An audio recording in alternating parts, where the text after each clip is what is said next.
Haleluya, haleluya, haleluya, haleluya, haleluya, haleluya, haleluya,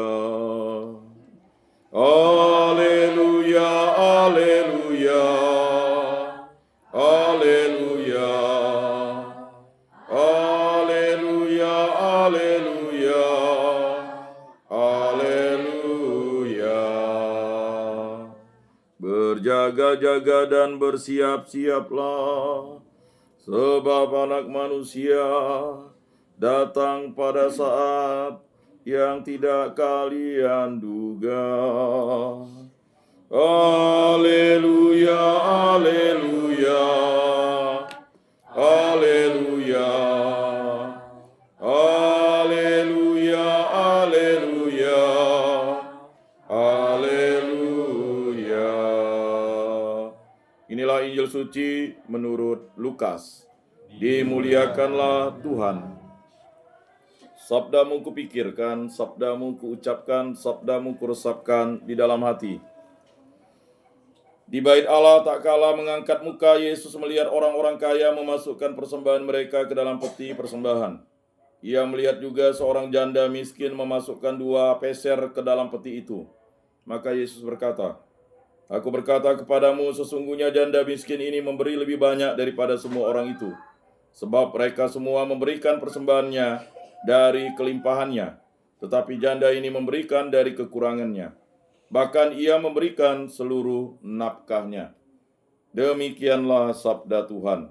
Terpujilah Kristus.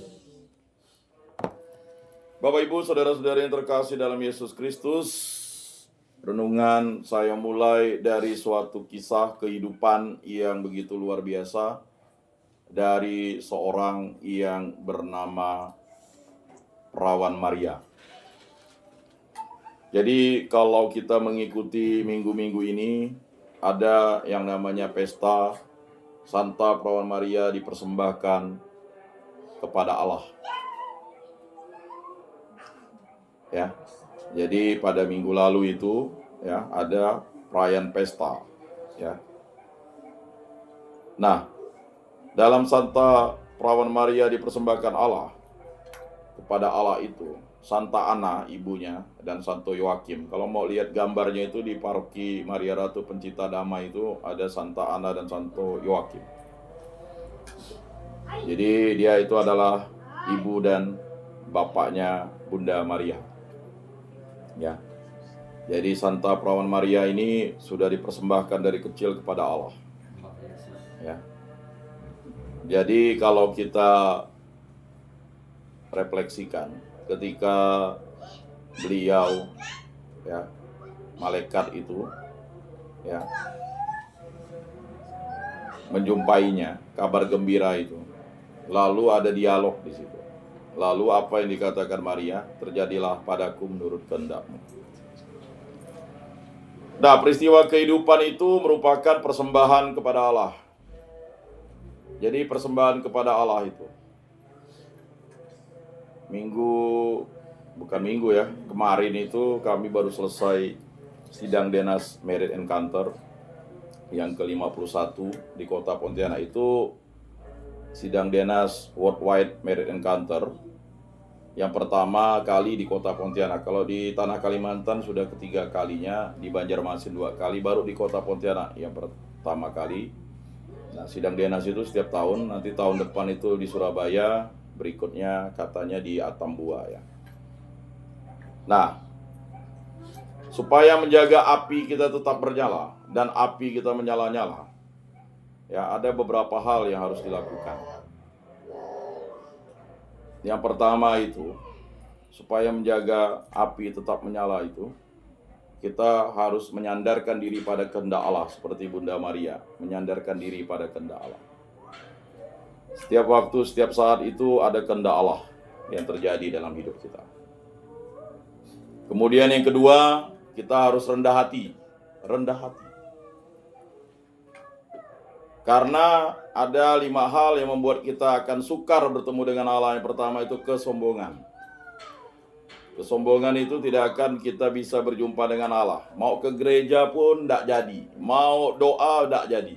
Mau apapun tidak jadi. Karena dengan alasan, ya nantilah Tuhan. Itu udah mulai ada kesombongan. Hujan tidak jadi. Ya, semua tidak jadi. Ujung-ujungnya apa yang terjadi? Satu hari itu kita lupa dengan Tuhan. Itulah kesombongan dalam diri kita. Ya. Maka sudah sepantas dan selayaknya, ya, kita apapun yang kita lakukan, kita membuat tanda salib, itu berarti kita menyandarkan diri pada kehendak Allah. In hoc signo vinces. Kita ingat Don Juan waktu dia berperang, waktu peristiwa Lepanto itu. Jadi apa yang dilakukan oleh Don Juan? Misa dulu, baru perang. Nah, maksudnya waktu itu ya umat Kristen sudah sangat terdesak. Jadi dipimpin oleh Don Juan itu. Lalu Don Juan ini, ya, dia tahu nanti berperang tuh pasti ada yang mati dan yang hidup. Ya, kalau berperang itu udah pastilah, gugur itu pasti, ya. Jadi jangan pernah mengatakan perang itu ndak pasti gugur. Tas siapa yang gugur begitu ya? Maunya pulang dengan ndak gugur gitu. Jadi kalau yang punya suami tentara, udah tahulah, jangan pernah berharap untuk kembali dengan selamat, tetapi yakinlah dia bisa, ya kan, berhasil. Nah, berhasil itu dua, gugur jadi pahlawan, pulang jadi pahlawan, selamat kan gitu. Jadi Don Juan bilang misa dulu, nanti gampang tuh. Jadi menyandarkan diri pada kehendak Allah. Ya, kalau nanti berperang meninggal, sudah menerima sakramen Ekaristi. Maka sedapat-dapatnya dalam setiap minggu itu saya tetap harus antar sakramen Ekaristi, walaupun kemarin saya tidak sempat karena ada kegiatan. Ya. Jadi itu dia. Jadi kemudian yang kedua itu, ya, yang menghambat rendah hati itu, menghambat perjumpaan dengan Allah itu, ya, adalah iri. Nah, ini susah nih kalau ada iri. Iri ini sesuatu yang membuat kita jatuh. Malaikat Allah yang mengutuk dirinya menjadi iblis itu jatuh karena dia iri. Ya kan? Jadi dia iri kepada Allah karena dia ini kan pantulan Allah. Diciptakan dari cahaya pantulan Allah. Sehingga dia ingin memberontak kepada Allah.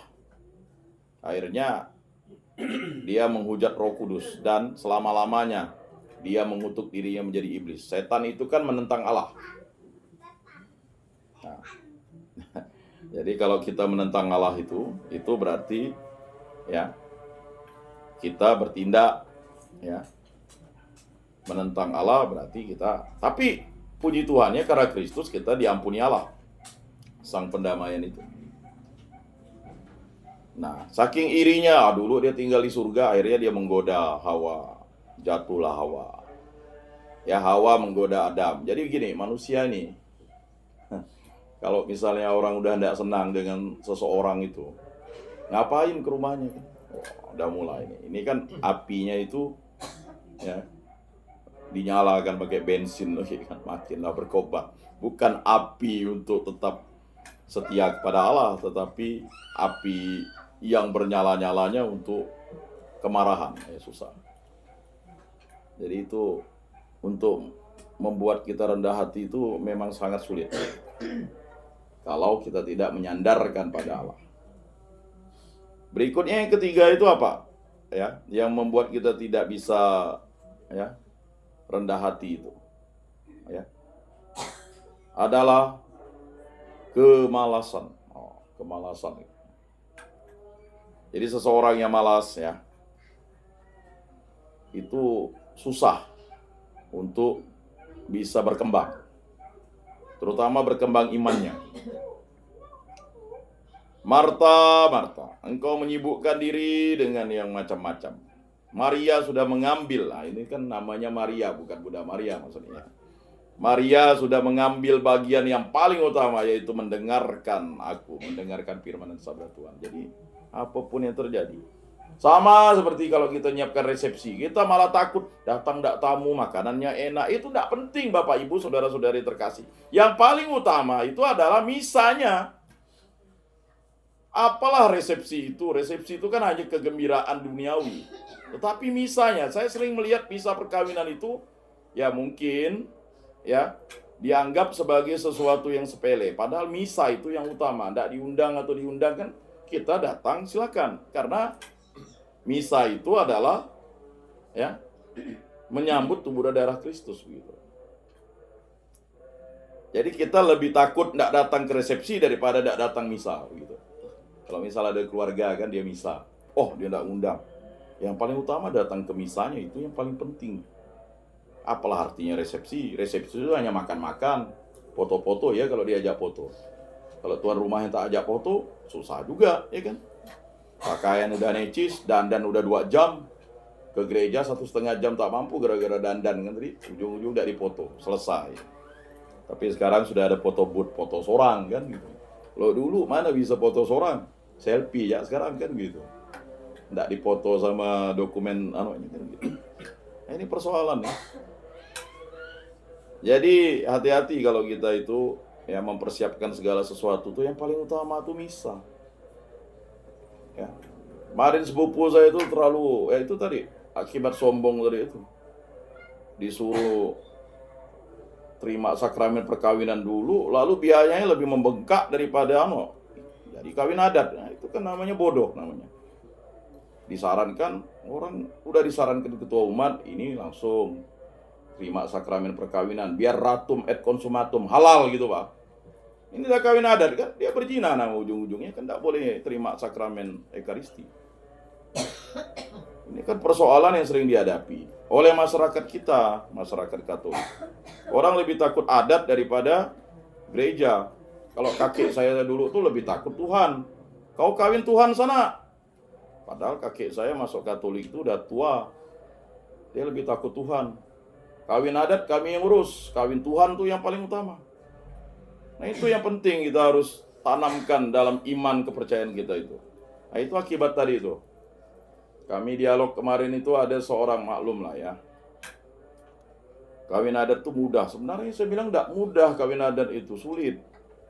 Ya kan banyak hal yang harus dilakukan. Bahkan ini tak boleh, itu tak boleh. 7 hari 7 malam. Kalau kawin adat ya khususnya perkawinan adat Bekati Sebihak itu 7 hari 7 malam. Jangankan berhubungan seksual, mandi pun tidak sempat kata mama saya. Tak sempat. Ukur rezeki lah, ya kan? Panggil segala roh nenek moyang kan, kepala dideret. Sekarang tidak bisa kawin adat tuh, karena tidak ada kepala. Mau kepala siapa yang dideret? Karena masuk gereja Santo Antonius di kampung bapak saya tuh, lalu disambar petir. 3 sindu kepala tuh disambar petir, kan bingung. Gereja terbuat, nah, berarti Tuhan tak berkehendak lagi gitu ya, selesai lah. Jadi dia murni Katolik di situ. Jadi jangan macam-macam bilang kawin adat itu mudah, itu bukan kawin adat. Kawin kena sanksi adat kali, atau kena hukum adat. Orang dah bilang kawin adat, ini banyak tak beradat. Tidak, bukan, saya mau mengatakan kawin kena sanksi adat itu kalau kawin dengan sepupunya, kawin dengan pamannya, kawin dengan itu kena sanksi adat. Beda kalau kena hukum adat, udah berisi dulu. Ini itu pun banyak orang tuh, oh kami udah kawin adat, meramputmu dalam hati saya. Karena kalau kawin adat itu kawin yang normal, dalam keadaan tidak melakukan apa-apa, tidak ada hubungan relasi keluarga begitu Pak. Itu kan kalau menurut adat Dayak khususnya kami itu harus 7. Ya 7 itu, 7 baru sepupu ke-8 baru boleh kawin. Tapi bagaimana nunggu sepupu 8? Sepupu 2 kali dah cantik, dah mulai dah titik. Nah itu kan ya, atau kampung lain ya. Saya ingat dulu peristiwa sepupu bapak saya itu mau nyembelih sepupunya karena mau kawin dengan ponakannya ini. Karena tidak boleh. Karena dia sepupu sekali, tidak tahu. Dia tuh di kampung lain, jatuh cinta lah dengan ponakannya ini kan. Nah, ini susah kalau ya mau disembelih. Bapak saya bilang jago benar mau nyembelih orang, ya jago lah. Ya, jadi makanya dulu biasanya kampung Dayak itu ada kampung yang dianggap wah itu kampung tak beradab tuh katanya. Pamannya dikawini, makanya diusir ya dari beberapa kilometer dari kampung itu. Di daerah-daerah kita pasti tahu lah. Ya, cuman banyak tak lagi dituturkan karena udah dekat. Ini kampung ini, oh kampung ini memang gitu dia. Udah dicap gitu, Pak. Nah, jadi persoalannya di situ, ya. Jadi kok ngomongnya di situ, mungkin itu perlu disosialisasikan, disondingkan. Itu tadi karena malas tadi, malas mau ngurus macam-macam, ribet katanya ngurus. Bukan ribet, yang namanya kawin gereja tuh nggak repot Pak sebenarnya.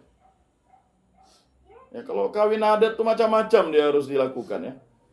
Ya memang sekarang simpel. Kalau saya lihat beberapa yang saya ikut waktu kawin adat misalnya suku Dayak Kantu itu kan. Tapi sebenarnya enggak seribet, enggak segampang yang kita lihat gitu. Macam-macam tuh. Inilah itulah, ya kan? Cuman kayaknya tuh gampang. Karena apa? Dunia bisa dicari. Tapi kalau kawin gereja ini kan, ingat ya Bapak Ibu, kalau kawin gereja, perkawinan sakramen itu, enggak ada mantan istri, mantan suami. Itu ajaran sesat tuh. Karena kita tak bisa cerai. Kita menjadi satu daging. Makanya sudah sepantas dan selayaknya pada malam hari ini kita mendoakan Pak Surya karena istrinya tahu bahwa waktu hubungan di dunia itu hubungan yang dipersatukan Allah. Nah, sudah sepantas dan selayaknya kan. Jadi tidak ada tuh mantan istri, mantan suami. Kalau itu kan begitu. Kalau perkawinan lain silakan, perkawinan adat ada mantan-mantan, tapi kalau di Katolik tidak ada mantan. Nah, karena apa? Satu daging. Nah, jadi satu daging. Ya, laki-laki akan meninggalkan ayah ibunya dan bersatu dengan istrinya menjadi satu daging, ya kan? Kan gitu. Makanya saya sangat luar biasa tuh, ada seorang artis, dia fotografer, dia tinggalkan istrinya, lalu istrinya itu masuk Katolik karena bukan kawin dengan dia, tapi karena mengimani Kristus. Lalulah suaminya mau meninggalkan dia, lalu mau menceraikan dia, tidak mau. Karena dia tahu perkawinan Katolik itu satu daging. Ya kalau pisah ranjang silakan. Nah, jadi hati-hati. Makanya kawin Tuhan itu kawin di atas segala-galanya. Ini lucu, kawin gereja, lalu putusnya adat, mana bisa. Saya udah konsultasi dengan Pak Sumadi waktu di Bapakat tuh.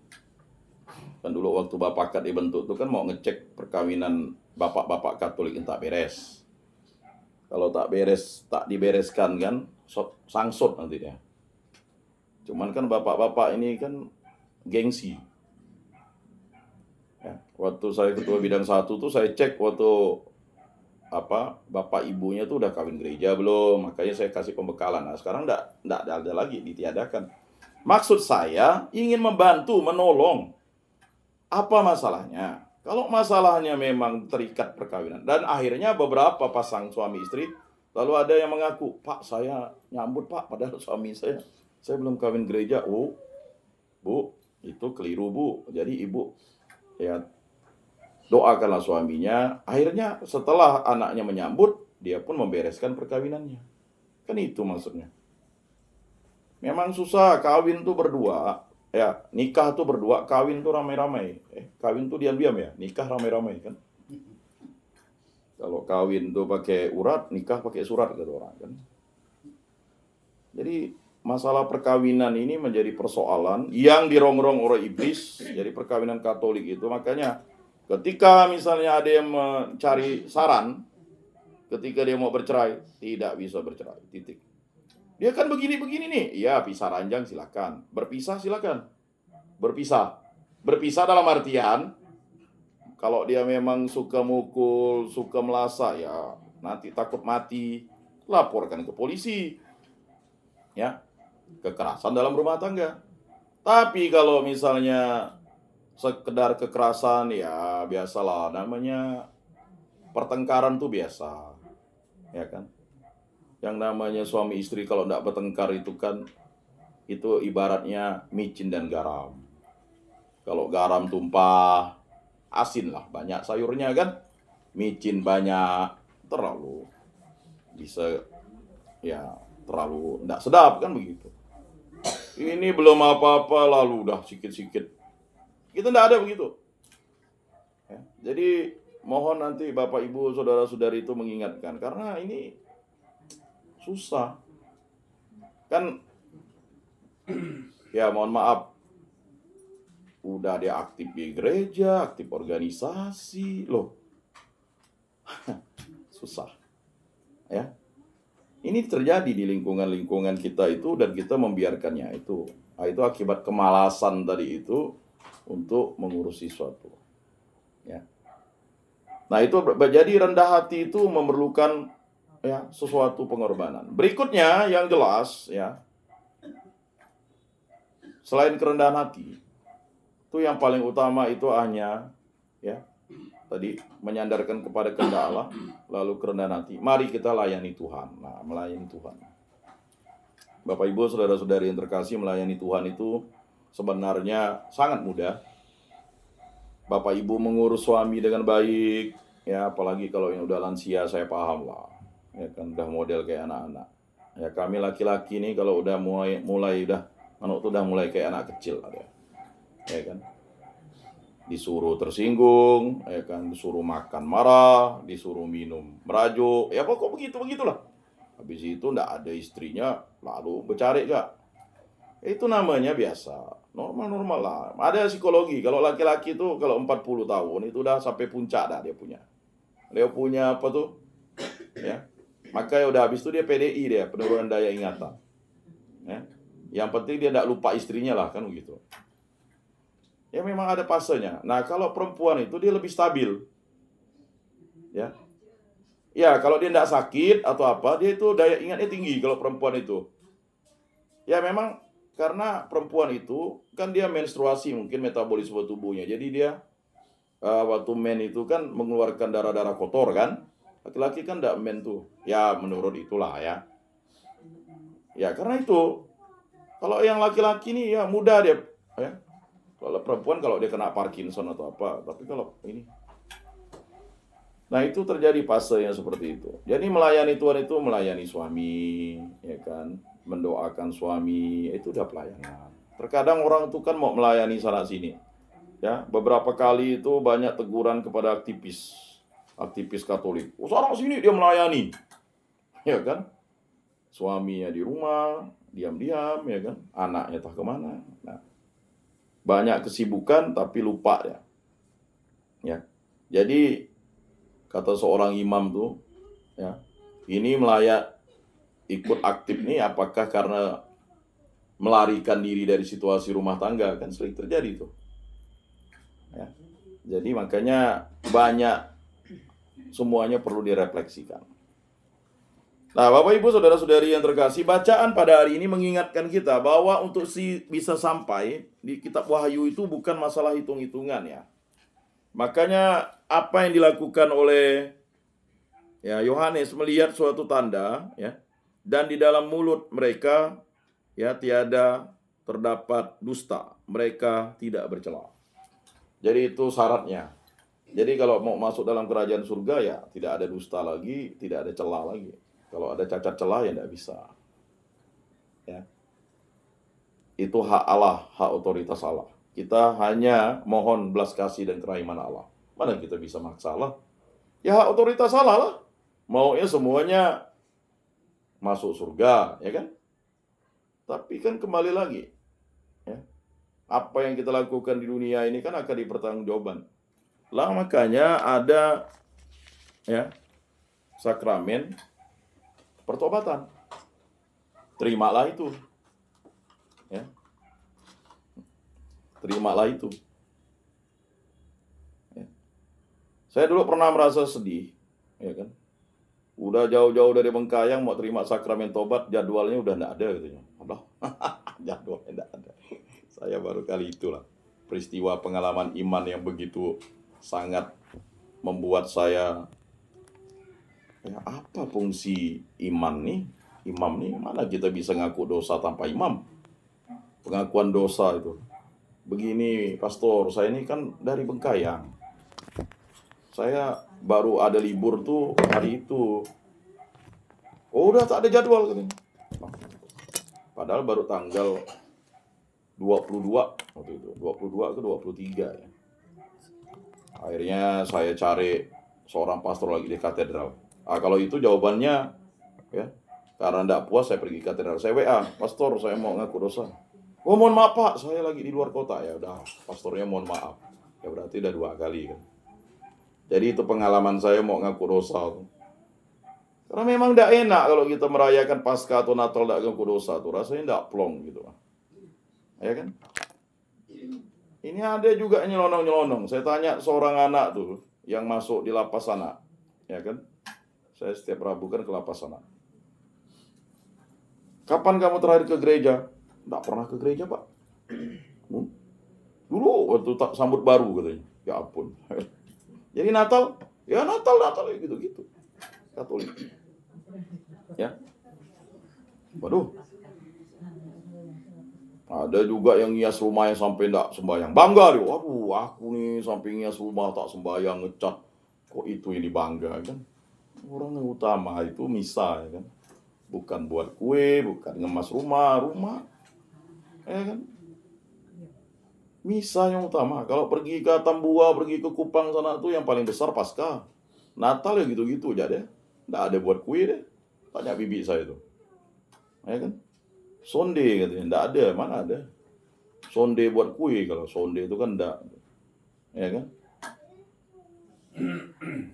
Mana ada buat kue dia. Nyangke dia nyantai-nyantai Natal tuh. Tapi persiapan kornya itu bulan November ini udah ngekor ya. Latihan kor di gereja tuh. Ya kan? Karena tampilan Natalnya tuh harus wah, meriah. Itu udah latihan lagu-lagu Natal itu udah full kali. Kata bibi saya itu dalam 7 hari kali 7 kali latihan kali dia supaya tidak salah. Ya kan, karena mempersiapkan kedatangan Mesias. Ya. Kalau di kita kan mungkin dulu saya ingat kalau mama saya itu udah mulai masa Advent itu pertama udah mulai ngocok kue. Dulu kan ada mixer, lapek langsung.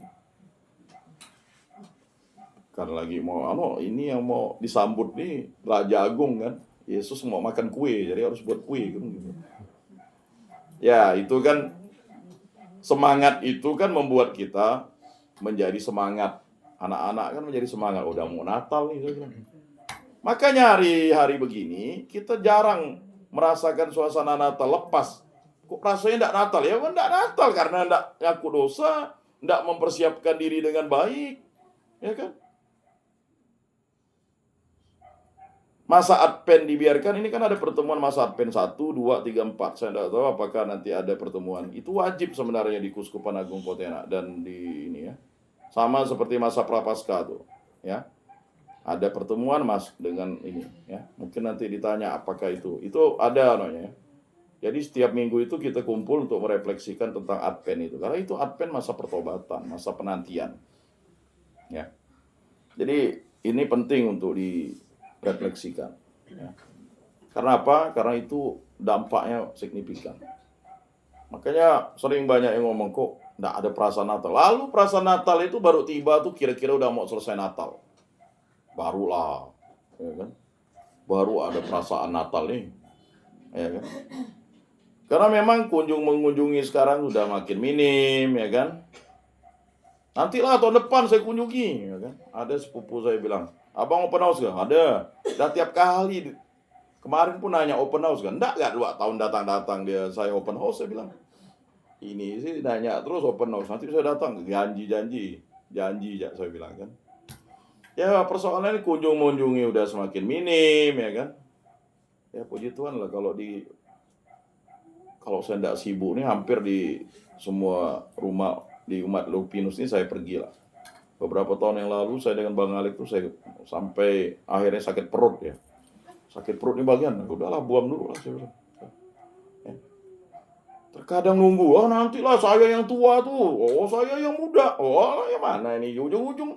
Ini mau Natal kan mau nunggu orang apa gitu. Dia kan lebih muda dari saya tunggu. Ujung-ujung akhirnya tahun depan ketemu. Sorry ya enggak ke rumah ini. Ya, akhirnya enggak suasana Natal nih. Natus itu kan kedatangan gitu. Jadi semakin tinggi harusnya orang itu kan. Nah, inilah pemberian janda miskin ini. Janda miskin ini kan memberikan ya seluruh hartanya untuk ya kan memperoleh belas kasih Allah. Jadi di situ semakin kita, mohon maaf, semakin kita tinggi, kita semakin lupa, ya kan? Ya kalau tidak sempat lah, inilah dan sebagainya. Ya memang, ya itu terjadi. Tetapi alangkah baiknya ya saling mengunjungi lah di lingkungan. Apalagi lingkungan ini udah tua, ya. Ya namanya saling mengunjungi. Berapalah banyak rumah umat lingkungan Rupinus nih kan. Paling 5 menit sampai kan begitu. Karena berkat itu kita berikan kepada sesama itu, dan sesama itu akan memberikan berkat juga kepada kita. Nah, itu. Saling mengunjungi itu kan sesuatu yang harus terus dilakukan. Bukan pada saat dia sudah meninggal baru dikunjungi. Itu sih namanya melayat. Ya kan? Bahkan ada sempat merajuk karena misalnya tidak dikunjungi waktu sakit, ya kan? Tidak dilihat waktu sakit. Ya mungkin perhatian itu tadi berbela rasa. Makanya Paus Fransiskus itu ya itu ada yang namanya love, ya kan, cinta, kasih. Lalu apa? Persaudaraan. Kita ini semua bersaudara.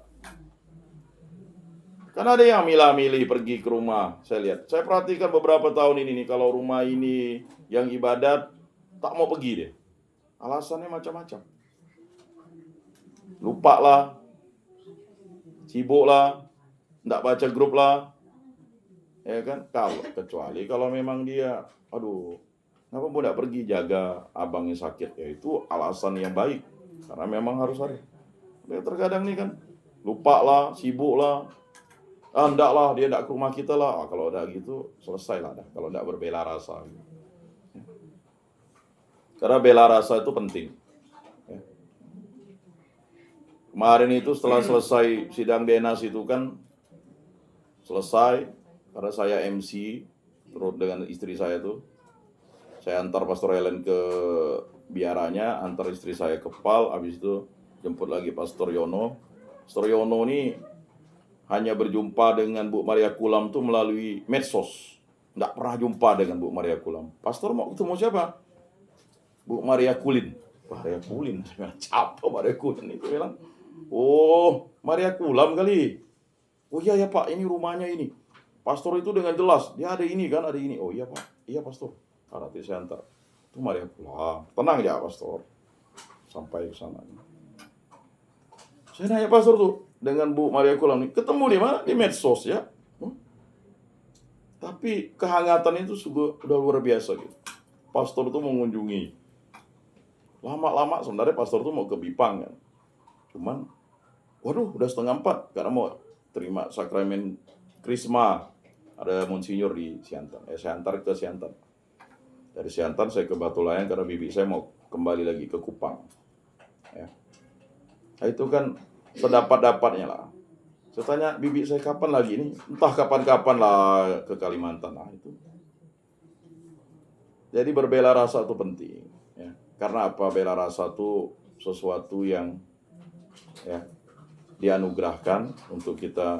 Makanya bela rasa janda miskin ini menjadi petunjuk bagi kita bahwa kehidupan kita itu kita persembahkan kepada Allah. Kita memiliki istri, memiliki ini ya, mohon maaf misalnya, ya kan? Bersyukur kita memiliki istri. Ada yang sudah berumur tidak memiliki istri kan? Bersyukur memiliki anak. Ada yang sudah lama menunggu tidak mendapat anak, ya kan begitu. Jadi bersyukur, betul berbela rasa. Jadi janda ini berbela rasa, mempersembahkan semuanya kepada. Saya tadi dengar satu kesaksian ibu ini pendoa, habis itu tiba-tiba dia tidak mau doa lagi. Alasannya semua yang dia sayangi diambil Tuhan katanya. Ini hati-hati. Ketika kita sudah mulai api kita itu padam, kita mulai mengutuki diri. Itu sama kayak Yeremia, mengutuki dirinya sendiri. Inilah katanya. Nah ini udah mulai deh kan. Kalau kita tuh udah, inilah payah nih. inilah susah. Dah mulailah kita tuh. Ya kan? Cobaan apa lagi ya diberikan Tuhan ya kan. Sering orang itu seperti itu kok, ya. Padahal sebenarnya ya, konsistensi itu diharapkan. Makanya kita itulah saling menguatkan. Saling menguatkan itu yang paling utama. Saling mendoakan. Baik kita yang hidup di dunia ini saling mendoakan, kemudian kita juga anggota keluarga kita, apalagi suami, istri, ya kan, jangan sampai dari doakan. Maka saya paham lah kalau bertua saya seminggu sekali ke ya, Ambawang. Ada yang ngomong, enggak boleh tuh, terlalu sering ke situ. Emang ngapain? Saya bilang, orang kadang bisa menilai orang lain tapi tidak bisa menilai perasaan. Jadi perasaan orang itu adalah sesuatu yang harus ya disalurkan. Tidak salah saya bilang. Ya memang dia ingin dekat dengan istrinya karena belahan hatinya. Dengan melihat saja dia sudah bahagia, ya kan? Hidup itu kan harus membahagiakan dan membahagiakan diri juga kan. Ya. Terkadang kita yang akhirnya membuat jarak-jarak sekat-sekat kan begitu. Nah, makanya itu harus kita pahamkan gitu. Misalnya tadi Nenek Nopi kan dia bilang, saya udah siang nunggu katanya.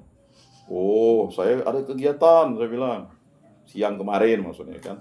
Saya antar tadi kan. Ya ngomel sedikit lah, enggak apa-apa ya, itulah dia tadi. Kebahagiaannya itu hanya menikmati sakramen Ekaristi. Kebahagiaan para lansia itu gitu. Makanya siapapun yang jadi prodiakon nanti itu jangan lalu lupa ngantar ke lansia-lansia itu kan begitu.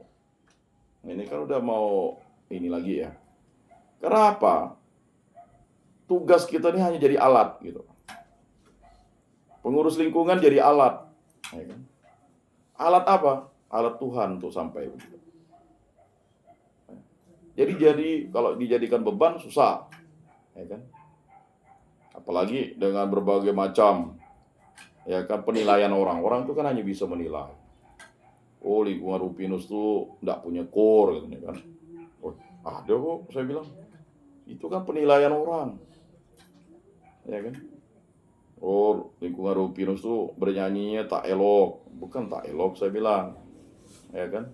Belum dikumpulkan. Nanti kita nyanyi kuat-kuat lah kalau tahun depan tuh disuruh ukur tuh. Ya kan? Satu suara.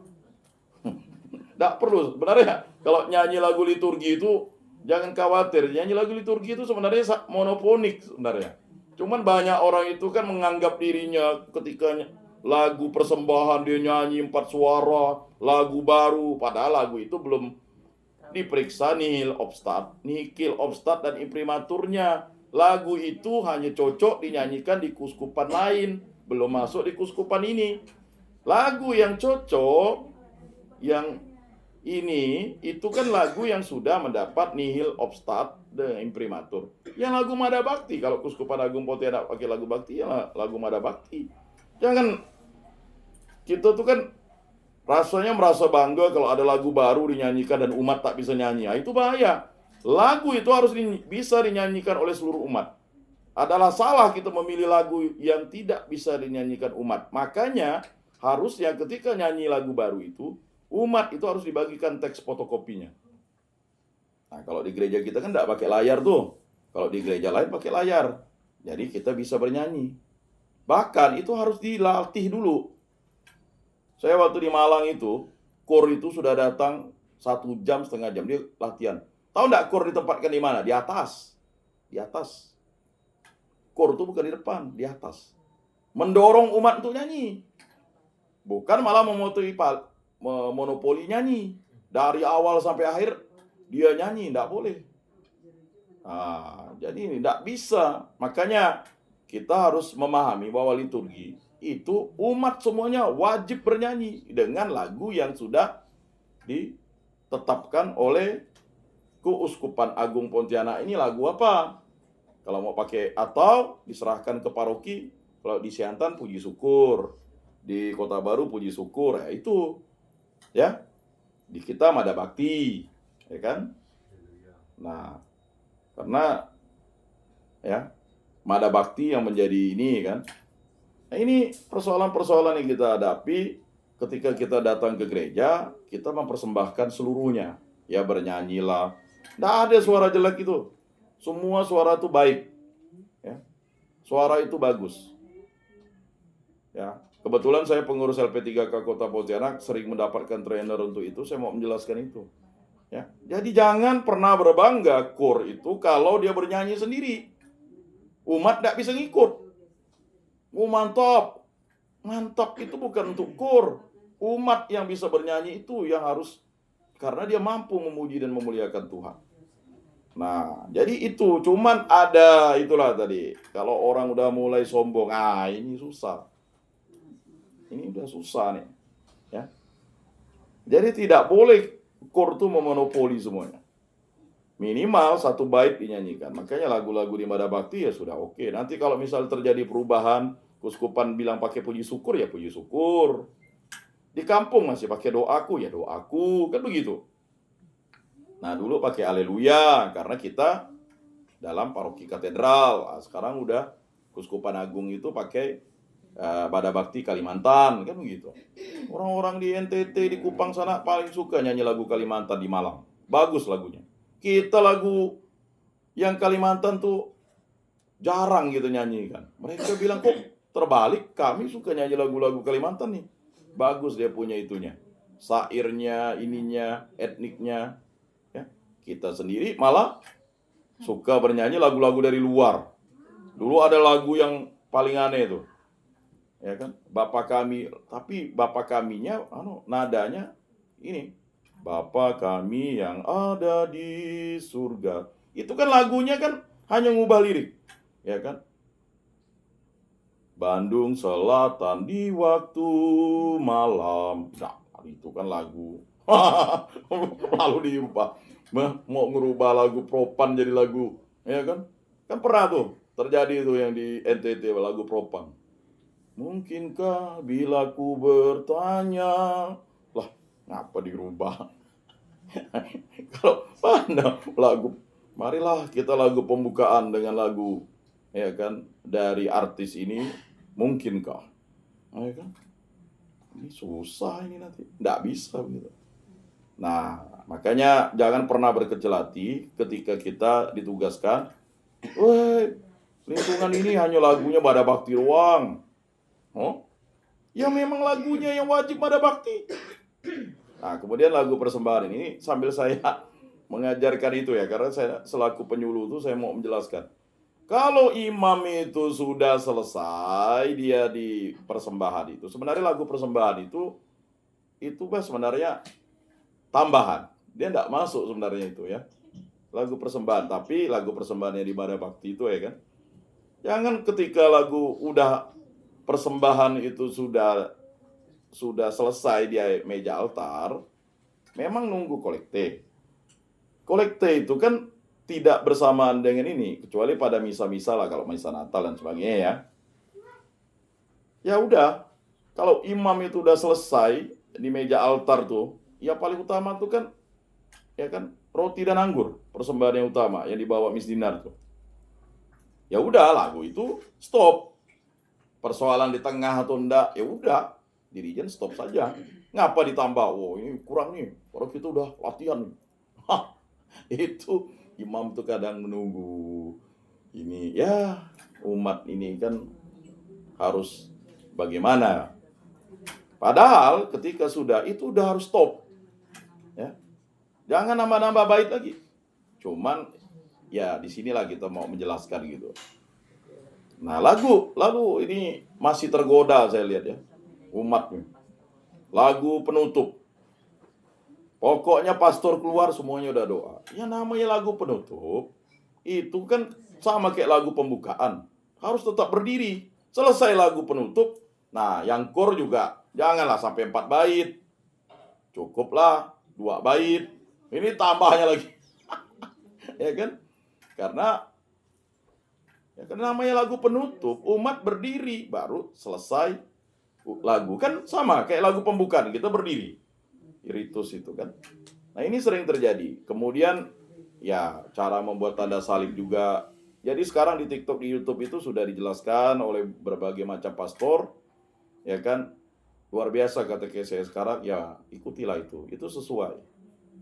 Ya, maka ya kita sebagai umat ini kan udah dimanjakan oleh Tuhan melalui para altarnya tuh, altar Kristusnya imam. Jadi kita itu umat Katolik itu luar biasa, ya. 5D, datang, duduk, doa, ya kan, dialog dengan Tuhan dengan bernyanyi, quid bene cantat bisorat, bernyanyi 2 kali itu, bernyanyi itu berdoa 2 kali. Nah, ya, kata Santo Agustinus. Ini hal-hal yang memang ya kita saling bahu-membahu lah mengingatkan ya. Karena berlutut juga ya, ini ada yang tidak bisa berlutut karena lututnya sudah rapuh. Ya, sebenarnya bagi yang mampu tetap berlutut. Naik ke altar, turun ke altar, dan kan berlutut. Kecuali takut misalnya terlalu sempit, memang ya hati-hati juga. Ya, sempit celananya lalu betas lalu jadi masalah juga ya kan. Jadi persoalan-persoalan itu sering. Lalu lihat, masih ada yang menunduk. Lihatlah. Dilihat. Ya kan? Dilihat. Ya. Karena apa? Itulah mujizat Yesus. Kita datang tuh berjumpa Yesus. Itulah Yesus. Sakramen Ekaristi. Lihat. Tubuh Kristus dijawab amin.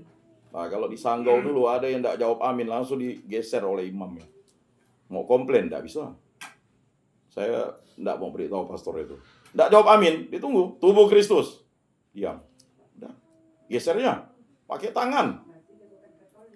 Tidak dikasih. Ya kan?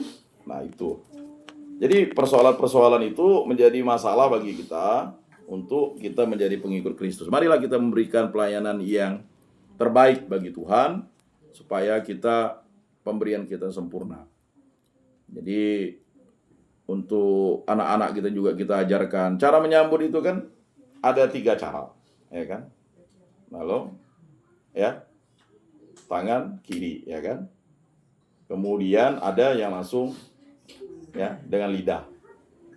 Kalau kami prodiakon itu udah kompak. Kalau yang bawa anak tuh langsung kami masukkan ke mulut. Karena dia mana mau gini, mana gini. Padahal jatuh dia barang tuh. Ini anak di sini. Ya tetap kami masukkan ke mulut. Waktu kami pertemuan tahun lalu. Ya pokoknya yang bawa anak, gendong anak tuh mendongak ya. Begitu. Lalu ada yang menggunakan ini. Nah kalau menggunakan tangan kanan di sini, enggak perlu lagi diambil di sini. Langsung. Nah itu cara ketiga. Itu ada 3 cara sebenarnya. Cara pertama, ya kan?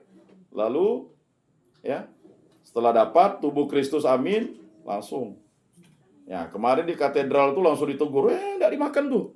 Makanya yang duduk bagian depan itu harus jangan cuek-cuek ya orang misalnya itu, karena mungkin petugas pembagi komuni atau imam tuh enggak memperhatikan, harusnya misdinar langsung cepat ya. Ketika diambil itu langsung harus dimakan. Ini lupa dia. Lupa. Wah, udah setahun kali tidak nyambut. Saya bilang umat dari kampung datang. Nyaman ya. Mau tidak dibawa deh. Datang seorang bapak tuh, baru lah. Ya, saya bilang itu lupa kali. Nah, itu sering terjadi. Jadi ada 3 cara ya. Ini kalau tangan lupa, tangan kanan ke atas ya langsung dijilat. Dia tak kan ada tuh masih saya temukan di BMJ, memang dia tipenya yang pakai tangan kanan. Langsung dia. Itu memang bukan dia salah. Yang sering dikomplain itu adalah ketika dia langsung ya. Dulu dikomplain suster di Bengkayang tuh, ketika dia udah mau dikasih tubuh Kristus lalu begini pula. Ya, kan udah katanya pas untuk penyembahan. Ya. Jadi lalu mau jatuh itu. Lalu posisi tangan itu jangan melewati piala. Kadang ini kan orang yang tinggi ini kan ini ya piala untuk atau untuk tempat osti itu atau piksisnya itu. Lalu dia tinggi-tinggi. Kan kita harus di bawah piksis itu. Kalau prodiakonnya tinggi enak atau pastornya kan. Misalnya kayak pastor yang badannya tuh ya kita tetap di bawah. Ya karena ya ini enggak ya Ini di atas piksisnya. Kan payah mau ini. Nah, sebagainya. Dan itu ya cara kita untuk memberikan diri kita kepada Tuhan Allah. Marilah kita mengakui iman kepercayaan kita. Aku percayakan Allah, Bapa yang Maha Kuasa, pencipta langit dan bumi, dan akan Yesus Kristus, putranya yang tunggal Tuhan kita, yang dikandung dari Roh Kudus, dilahirkan oleh perawan Maria, yang menderita sengsara dalam pemerintahan Pontius Pilatus, disalibkan, wafat, dan dimakamkan, yang turun ke tempat penantian, pada hari ketiga bangkit dari antara orang mati, yang naik ke surga, duduk di sebelah kanan Allah Bapa yang Maha Kuasa. Dari situ ia akan datang mengadili orang hidup dan mati. Aku percayakan Roh Kudus, Gereja Katolik yang kudus, persekutuan para kudus, pengampunan dosa, kebangkitan badan, kehidupan kekal. Amin.